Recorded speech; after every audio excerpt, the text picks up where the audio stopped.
We are officially living in the upside-down world. When I was a kid, the Republicans were the party of small government and big corporations. The party that took the side of rich Uncle Pennybags against the little guy. The party of deregulation, the party, most of all, of tax cuts. The Democrats, on the other hand, were the party of big government. The party of soaking the rich. The party that assailed big corporations. And yet today, that script has totally flipped. Just yesterday in Florida, Republicans passed a bill, which will be signed into law today or tomorrow, that takes power away from Disney, probably the most powerful corporation in the entire state of Florida. A bill that will raise taxes on that corporation and re-regulate, not deregulate, re-regulate its relationship with the state of Florida, all because Disney opposes a law that Republicans passed that prohibits teachers from preaching transgenderism in kindergarten classrooms. That's another big change. When I was a kid, Democrats were the party that fought the big cultural battles and won them. Republicans were the losers who rolled over. Today, it's the Republicans going on the offensive, waging a battle to retake cultural ground, getting punched by Disney, and then punching back twice as hard. And today, it's not only the Democrats, but even the operatives for open socialists who are taking the side of the big corporations. Even Bernie Sanders' former press secretary is shilling for a $200 billion corporation. I know bashing corporations is popular left and right these days. I'd be careful going on. Oh, my money is on the Disney lobbyists, honey. Would you my money is on the Disney lobbyists. Do you think those state legislatures down in Florida are going to bend to the will of the governor? Did you see what Jared Polis said? He'd love a Rocky Mountain Disney. But by the way, the Florida legislature, the state Senate, just passed this bill to strip Disney of its special access. I'm betting on the big corporations, honey. So much for socialism. So much for the little guy. The left is putting their money on big business against the self-rule of the American people. It's a cynical bet. It's an immoral bet. And best of all, and we're seeing this more and more each day, it's looking like a losing bet for Democrats. I don't want to just get too lost in my own head here. I don't want to get too far down this rabbit hole of the realignment that we've heard so much about in recent years, that the Republicans are the party of the people now and Democrats have become the party of the rich. I don't want to just be in my own echo chamber, which so often we are. So I have brought on one of the most aggressive, one of the most progressive people that I know. Coincidentally, the host of the Aggressive Progressive podcast. You've seen him on lots of television stations, Fox News in particular, and all sorts of places. Chris Hahn. Chris, first, thank you for coming on the show. Hey, how you been, man? You're looking thin. Well, thank you very much. I've really tried to style myself what's the word? Skinny. I don't know. I've tried to style myself as sort of skinny. That's just me being jealous, man. That's just me being jealous, man. I wish I had your hair. I wish I was as thin as you. Stop it. You're going to make me blush. I need a reality check. Or maybe not. Maybe you agree with my take on this. Are the party, you know, we hear so much in the 1960s that the parties switched, and Republicans usually argue against this. Are the parties switching now? Are the Republicans speaking more toward regular, ordinary, mainstream blue-collar issues, and are the Democrats shilling for the corporations? No. I think, even if you look at this bill that they just passed in Florida, it gives them a year to kind of work out the details, and I have a feeling in that year, Ron DeSantis will be off in Iowa running for governor, and the people in Florida are going to say, yeah, no, we don't want to piss off the biggest employer in the state of Florida. How can we work this out? They also don't want to take on Disney's debt, which they would have to do if they reintegrate Disney into that surrounding area. There's some other bonding issues. It's not just the, zoning and other things they talk about in this bill. There's some bonding issues that assumingly the people of the state of Florida would have to take on if this bill actually goes into effect, which will be a year from now based on what's actually in the legislation. So, yeah, no, I don't think that will actually happen. And when I hear people like Simone Sanders talking about, I'm betting on the corporation, she's right, because they're going to get their way here, as they almost always do, especially in that state with that particular corporation. And quite frankly, I don't want anything to threaten my ability to enjoy the Ben Kenobi series that will be coming out very shortly on Disney Plus. I'm really looking forward to that. So let's hope I don't have to pay an extra $1 a month for that because of Ron DeSantis' attacks on Disney. I think ultimately that will happen. As for the Don't Say Gay bill, as an aggressive progressive, I am happy to see that Democrats have adopted a tactic that Republicans have long used. Take an early draft of the law and then paint the entire law and everybody who supports it as that. For example, the Green New Deal. The Republicans got a hold of a brainstorming memo from some staffers about maybe banning meat.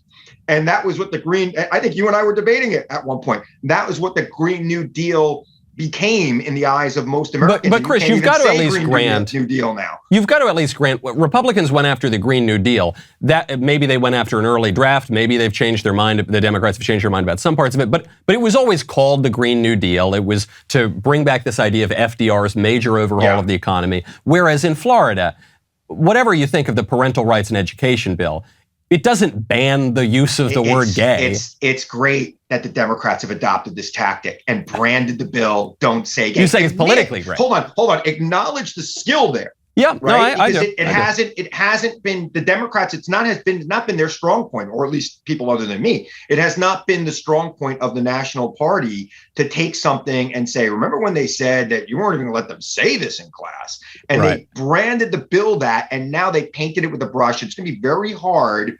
Not this year. Look, this is a good year for Republicans. If this was 2 years from now, I don't know that Ron DeSantis would be tacking this hard right. He only won by 0.5 percentage point 4 years ago, but it's a great year to be a Republican. He's got $100 million in the bank. The Democrats have a messy primary going on down there. Probably going to have Charlie Crist as their nominee, and I don't know where that goes. Okay, so given the environment he's using it to his advantage. So you're saying that this is an interesting point that I actually haven't heard a lot of people say. You're saying that on the first bill that we're talking about, that the Disney take away their self-governance bill that's going to raise their taxes, you're saying it's actually kind of cynical. I don't think it's really going to go into effect. It's just a way to get a lot of headlines, but ultimately Disney's going to win. Okay, so... But you never could go wrong by calling a political attack cynical. It's completely cynical, and that's why it's not taking effect tomorrow. But then, okay, so let's say I even grant you the premise. Then, Then on the point of the Don't Say Gay bill, let's say I even grant your premise that, okay, it's not a totally honest slogan to use for the bill, but it's a good tactic and it's going to be effective. But then what do you make of this, Chris? 60% of Americans broadly support the parental rights and education bill. The majority, not only of Florida Republicans, but of Florida Democrats support the parental rights and education bill. So don't you have to say... But 70% of Americans oppose the Don't Say Gay bill. Remember Frank Luntz? I mean, this is the kind of thing that people, you call it the parental rights and education bill, people are going to support it. You call it the Don't Say Gay bill, politically it's toxic. But I guess so I grant you that point on the names, but when there have been polls, actually we conducted one of the polls, that when you take away all the names, you don't even name the bill, you just focus on the text of the bill, people support the provisions.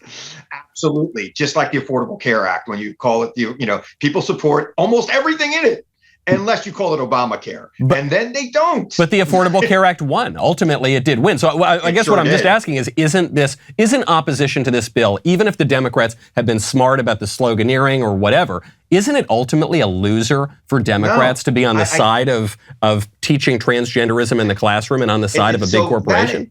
That is not what's happening here. What's happening in this bill, even now, even in the bill that passed, it makes it illegal for a kid to talk about their weekend with their two parents that might be of the same gender. Well, it only prohibits teachers from saying things in the classroom. How would the teacher then react when one of the kids in the class say, what does it mean that he has two mommies? I mean, you say, go ask your parents. Well, Mike, let's be clear. You're not going to win the argument long term attacking same-sex couples, attacking homosexuals. It's not going to happen. But do you think you're going to win the argument? Over in America. This battle has been won, And while there might be a moment right now based on the political environment for him to tack further to the right, to bolster his base so that he might do well in Iowa, I mean, it's so cynical. It's so bad. Then let people who he shouldn't be attacking. Let me put the question another way. You've advised Democrat candidates. You're obvious. Your head is in this all the time. So you're sitting there with Democrat presidential candidates. This issue is going to come up. The issue of Disney pushing woke sexual ideologies, and specifically the issue of teachers in kindergarten through third grade classrooms. This is the thing. He keeps going at. He's calling it woke ideology. Disney supported their gay employees, and there are many of them who were offended by this bill. Sure. And as a result, Ron DeSantis is attacking Disney, but will ultimately cost the people of Florida money because now they're going to have to police Disney. They're going to have to assume their bond debt. I'll go with all of that. I'll go with all of that. A parade of horribles. But by the way, I'm telling you right now, I'll put money on this. Invite me back this time next year. This bill will never go into effect. Well, okay. Listen. The way they're intending you might be right. Before I let you go, we're over as usual. But it's. I know, but I need to ask. While. We haven't. Last time I saw you, I was in Tennessee. I was getting hot chicken. We were debating with a national legend. I know. We somehow ended up in a 3-person debate. You were quoting articles that came out before your mother was born. As when I was a glint in my father's eye. I remember it. But I have to ask you this question. So let's say I grant everything you're saying about the bill. It's not going to go into effect. Right. It's this, that, and the other thing. If you're advising a Democrat candidate today, do you tell them... Democratic candidate. You went to Yale. Use proper English, please. If you are advising one of those crazy left maniac candidates... And why you didn't use the yes and method to kind of rebut that question. But maybe we'll do that another time. If you're advising one of these candidates, do you tell them, lean into the Florida education bill, defend kindergarten teachers talking about this stuff? Or do you tell them this is this year, the year of our Lord 2022, do you tell them lay off the bill, it's a political loser for Dems? I say call it the don't say gay bill. And lean into it? That scores well, and lean into it. Don't let them call it the Parental Rights and Education Act or whatever. Because that is a different look. Again, language matters. Frank Luntz is a genius. He's an evil genius, but he's a genius in the way he, the death tax. Oh my God, the death tax, they're going to tax me. I made $100,000 in my lifetime and they're going to take it away from my kids. No, it was about people making over $10 million a year, getting a gradual increase. And he called it the death tax. With the Biden inflation, pretty soon your $100,000 is going to be on paper, $10 million. Right. So we'll have to deal with it. All right, I got to let you go. Inflation, it's language matters. All right. Don't say gay as a winner for Democrats. So you've made several predictions here. We are going to have you back many times. We're going to figure out, look, you might be right. I don't know. We're keeping an open mind. Chris, where can people find you? At Christopher Hahn on Twitter. Christopher Hahn NY on Instagram, although nobody cares about me on Instagram. I'm another old white guy. I follow all that. I'm always looking for your story updates. I have lots of pictures of my dogs on Instagram and ChristopherHahn.com. All right, go find Chris. Thank you so much for coming on. You like that clip? Cool. Ring the bell. Get those notifications.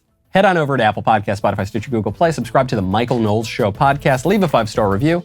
We'll see you next time.